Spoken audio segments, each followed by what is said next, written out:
সামুদ জাতির নাম শুনেছেন?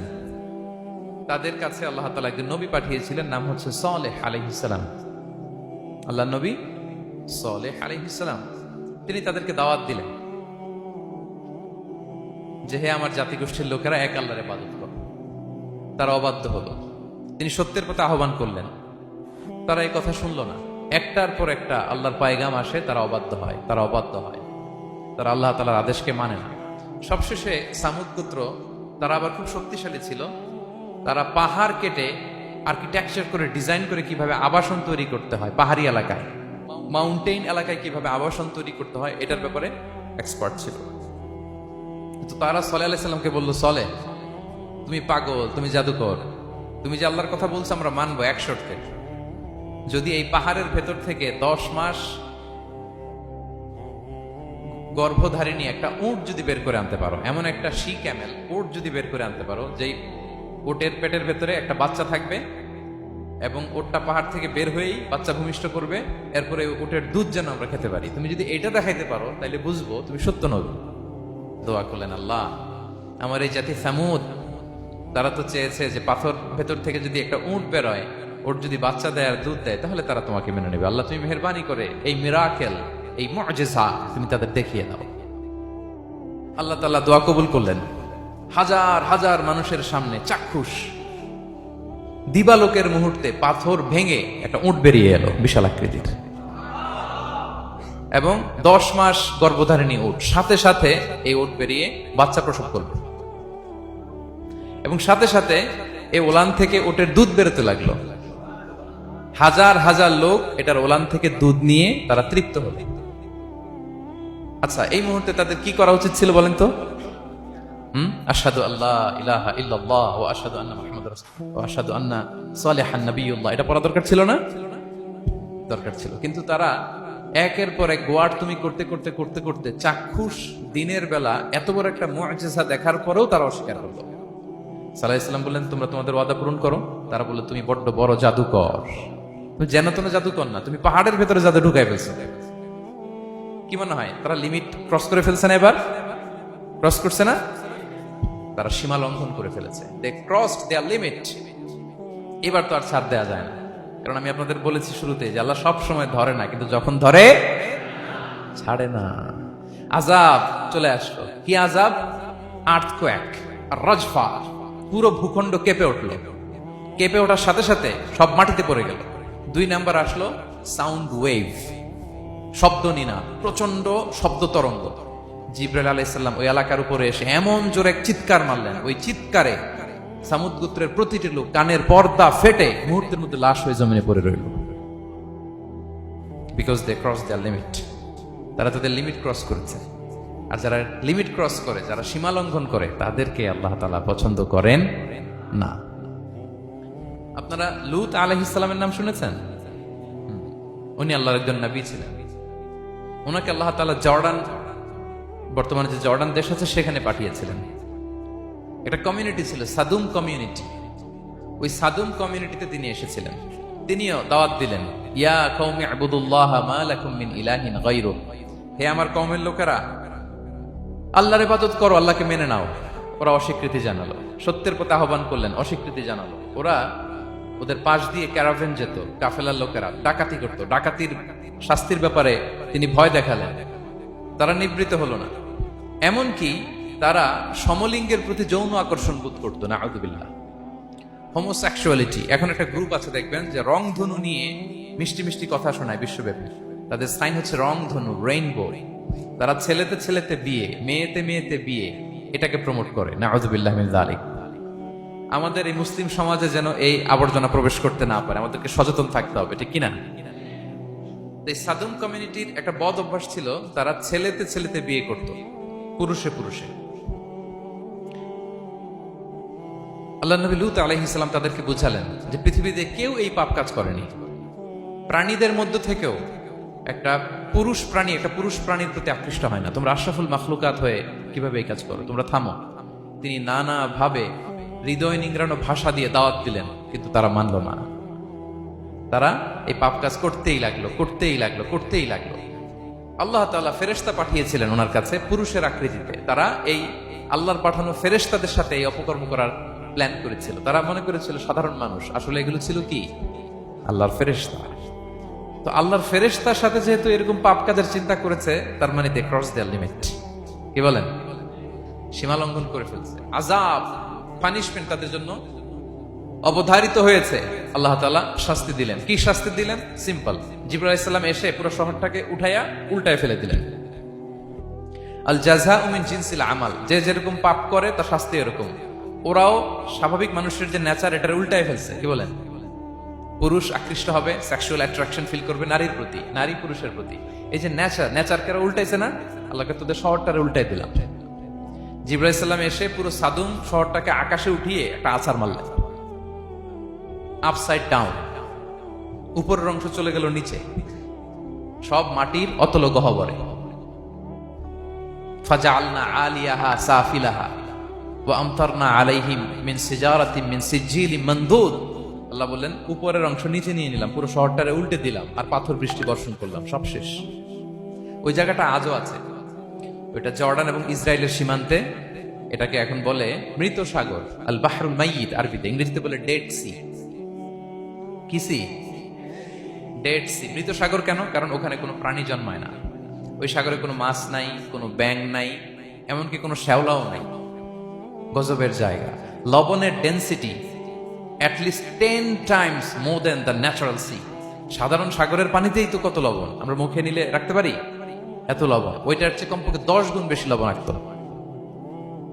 গজবের জায়গা, আযাবের জায়গা। এবং আযাব কেন এসেছে? দে ক্রস দেয়ার লিমিট, তারা সীমা লঙ্ঘন করেছে। আর ইন্নাল্লাহা লা ইউহিব্বুল মুআতাদিন, আল্লাহ তাআলা সীমা লঙ্ঘনকারীকে পছন্দ করেন না।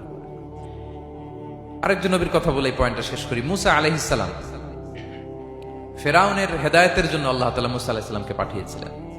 তিনি নানাভাবে তার ভাইকে নিয়ে দাওয়াত দিতে লাগলেন, কিন্তু ফেরাউন এই কথা মানে না। ফেরাউন বলে, তুমি যে নবী, প্রমাণ কি? মুসা আলাইহিস সালাম বলেন, দেখো এই যে আমার হাতে লাঠি। উনি এমন নবী ছিলেন, উনি লাঠি মাটিতে রেখে দিলে এটা মুহূর্তে সাপ হয়ে যেত। তো মাটিতে তিনি লাঠি রাখলেন, এটা মুহূর্তে সাপ হয়ে গেল, যে এই যে আমি নবী। মানে না, বললেন আরো কিছু দেখা। তো মুসা আলাইহিস সালাম বগলের এখান থেকে হাত উঁচু করলে নূরের ঝলকানি হাতের মধ্যে দেখা যেত। উনি নূরের ঝলকানি দেখালেন, এরপরও মানে না। এরকম একটার পর একটা আল্লাহ নবী মুসা আলাইহিস সালাম মুআজিজা দেখাতে লাগলেন, কিন্তু ফেরাউন মানে না। শুধু মানে না এতটুকুই না, সবশেষে আল্লাহ নবী মুসা আলাইহিস সালামকে অ্যাসাসিনেশন, হত্যার পরিকল্পনা করলো তারা, যে বনি ইসরাইল, মুসা এবং মুসার অনুসারী যারা আছে দুনিয়া থেকে সরাই দিতে হবে। ধরো মুসারে, ধরো মুসার অনুসারীদেরও ধরো। ধাওয়া পাল্টা ধাওয়া শুরু হলো। আল্লাহ নবী মুসা আলাইহিস সালাম বনি ইসরাইলকে নিয়ে বাঁচার জন্য ছুটলেন। ছুটতে ছুটতে সামনে লোহিত সাগর। দেখেন, একে তো আল্লাহর বিধান মানে নাই, এরপরে একটার পর একটা মুআজিজা আসলো, সেটাও মানে নাই। এখন নবীরে হত্যার জন্য ছুটছে। কি মনে হয় সীমা লঙ্ঘন হয়েছে? একটু হয়েছে না? অনেক। আল্লাহু আকবার। আল্লাহ বলেন, ফাআগরাকনাল আখারিন, আমি মুসা এবং বনি ইসরাইলকে বাঁচাই দিলাম, ফেরাউন সহ তার দলবলকে সাগরে ডুবায় মারলাম। শুধু ডুবাই মারে নাই, আল্লাহ বলে, ফাল ইয়াউমা নুনাজ্জিকা বিবাদানিকা লিতাকুনা লিমান খালফাকা আয়া।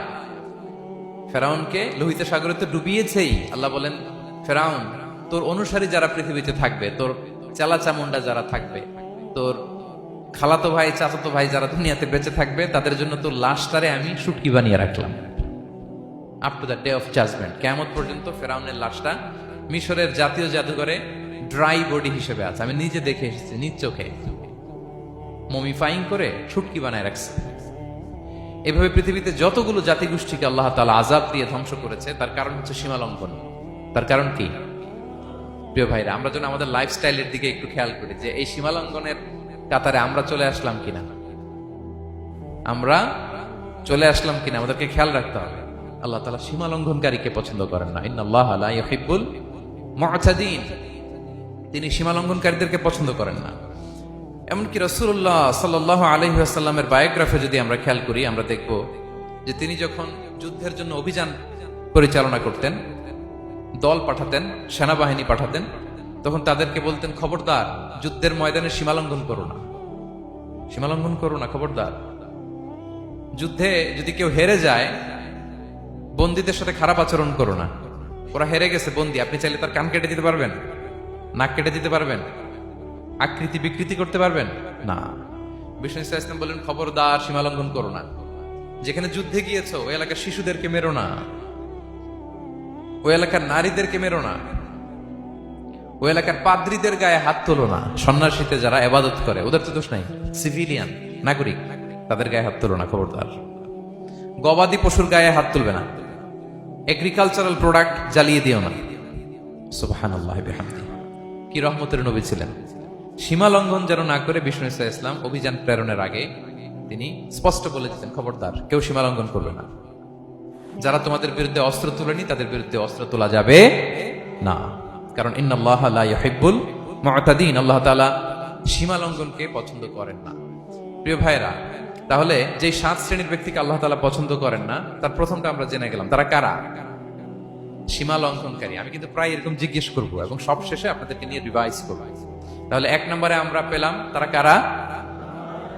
মেহেরবানি করে সবাই বলবেন একসাথে, তারা কারা?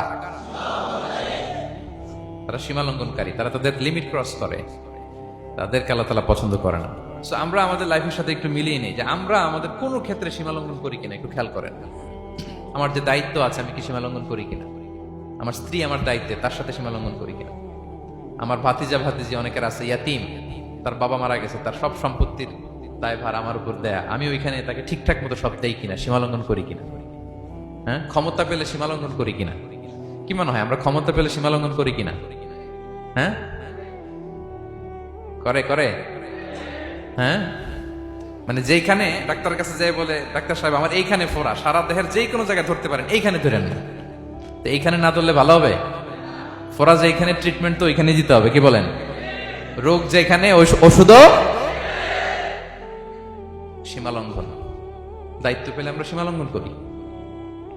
এমনকি আমরা যারা ইবাদত করি, অনেকে ইবাদতেও সীমা লঙ্ঘন করি, ইবাদতেও না। ভারসাম্য থাকতে হবে, পরিমিতি বোধ থাকতে হবে। এবং মজার ব্যাপার হচ্ছে আল্লাহ তাআলা দোয়া এবং জিকিরের ক্ষেত্রে এই কথাটা উল্লেখ করেছেন যে তোমরা দোয়া জিকিরের ক্ষেত্রে সীমা লঙ্ঘন করো না। আল্লাহ তাআলা বলেন, উদউ রাব্বাকুম তাদাররুআ ওয়া খুফিয়া ইন্নাহু লা ইউহিব্বুল মু'তাদিন। তোমরা আল্লাহকে ডাকো কেমন ভাবে? তাদাররুআ ওয়া খুফিয়া, সবিনয়ে গোপনে। সবিনয়ে ডাকো, চুপিসারে ডাকো, গোপনে গোপনে ডাকো, অল্প আওয়াজে ডাকো। কারণ কি? ইন্নাল্লাহা লা ইউহিব্বুল মু'তাদিন, আল্লাহ সীমা লঙ্ঘনকারীদেরকে পছন্দ করেন না। তাহলে আপনি যদি দোয়া করেন আল্লাহর কাছে, যখন জিকির করবেন বিনীতভাবে, চুপিসারে, সবিনয়ে, বিষ্ণু ইসলাম যেভাবে শিখিয়েছেন ওইভাবে জিকির করবেন। নাকি জিকির করতে করতে মানুষের কাঁধে উঠবেন? উঠবেন না? ওঠে ওঠে, হ্যাঁ ওঠে। দেখেন আল্লাহ তাআলা যেইখানে 3 ফোঁটা দেওয়া দরকার 3 ফোঁটা দেয়, যেখানে 1 ফোঁটা ওইখানে 1 ফোঁটা দেয়। আল্লাহ তাআলা ইন্নাহু লা ইউহিব্বুল মু'তাদিন, আল্লাহ সীমা লঙ্ঘনকে পছন্দ করেন না। এই কথাটা ঢুকাইছে কোথায়? দোয়া আর জিকিরের মধ্যে। কারণ আল্লাহ জানে আল্লাহর কিছু বান্দা থাকবে, তারা দোয়া এবং জিকিরের সময় কি করবে? সীমা লঙ্ঘন করবে। মাঝে মাঝে কিছু ভিডিও ক্লিপসে দেখা যায় জিকির করতে করতে আরেকজনের কাঁধের উপরে, যিনি জিকির পরিচালনা করতেছে তার মাথার উপরে। এখন আমি ওয়াজ করতেছি, আপনি যদি লাফাইতে লাফাইতে এসে আমার উপরে পড়েন, হ্যাঁ, মাইকের উপরে যদি এসে পড়েন, আমার অবস্থা হবে কি? লাফাতে লাফাতে উপরে উঠে যায়, নিজে ইনজুর্ড হয়, পাশের শ্রোতাকে ইনজুর্ড করে, যিনি আলোচনা পরিচালনা করতেছে তাকে ইনজুর্ড করে। এরকম আছে না নাই? ইন্নাহু লা ইউহিব্বুল মু'তাদিন, আল্লাহ তাআলা সীমা লঙ্ঘনকে পছন্দ করেন না। তাহলে আমাদের প্রত্যেকের উচিত আমাদের লিমিট জানা, আমরা যেন আমাদের কখনো লিমিটকে ক্রস না করি। প্রিয় ভাইরা, এটা প্রতিটি ক্ষেত্রে, ইভেন ইবাদতে আমরা যেন সীমা লঙ্ঘন না করি। এই পয়েন্টটা মনে থাকবে আপনাদের? আচ্ছা, তাহলে 2 নম্বরে আমরা চলে যাই। 2 নম্বরে যে শ্রেণীকে আল্লাহ তাআলা পছন্দ করেন না তারা হচ্ছে জালিম বা অত্যাচারী। জালিম বা অত্যাচারী, যারা জুলুম করে তাদেরকে আল্লাহ তাআলা পছন্দ করেন না। আল্লাহ তাআলা বলছেন, ফাআম্মাল্লাযীনা কাফারু ফাউআযিবুহুম আযাবান শাদীদান ফিদ দুনিয়া ওয়াল আখিরা ওয়া মা লাহুম মিন নাসিরিন। যারা দুনিয়াতে কুফরি করবে কঠিন শাস্তি, দুনিয়াতেও আখিরাতেও। ওয়া আম্মাল্লাযীনা আমানু ওয়া আমিলুস সলিহাতি ফায়ুওয়াফিহিম উজুরাহুম, আর যারা ঈমান আনবে, সৎকর্ম করবে, তাদের প্রতিদান আমি আল্লাহ বুঝিয়ে দেব। ওয়াল্লাহু লা ইউহিব্বুয যালিমিন, তবে জেনে রাখো আল্লাহ তাআলা জালিমিনদেরকে পছন্দ করেন। তাহলে 2 নম্বরে পাওয়া গেল কাদেরকে পছন্দ করে না? আপনি যদি কারো প্রতি জুলুম করেন তাহলে আপনি জালেম, সে হচ্ছে মাজলুম। সে কি? মাজলুম। মজলুম আপনার ক্ষমা না করলে আল্লাহ তাআলা আপনার ক্ষমা করবে না।